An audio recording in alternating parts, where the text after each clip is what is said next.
নমস্কার বন্ধুরা, অনেক দিন পর একটা ছোট্ট ভিডিও বানালাম। দেখো, কড়াই চাপিয়ে দিয়েছি দুধের সর দিয়ে হবে ঘি।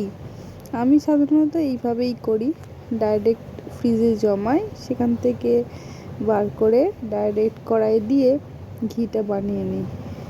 লো ফ্লেমে দিয়ে ঘিটা আস্তে আস্তে হিট হতে থাকে। এই যে দেখো, এখন ফুটছে। এই যে হাঁড়িগুলো এখনও সাদা সাদা আছে, এগুলো যখন একটু ব্রাউন বা লাল হয়ে যাবে তখনই বুঝে যেতে হবে ঘি হয়ে গেছে। এই যে হয়ে গেছে, কারণ এতটা গরম অবস্থায় না বালে তখন হাঁড়িগুলো কালো হয়ে যাবে, আর একটু বেশি গরম অবস্থায় না বালে হাঁড়িগুলো পুড়ে যাবে। চাপা দিয়ে দিলাম। চাপা খুলে এই দেখো, একদম আমার ঘি রেডি।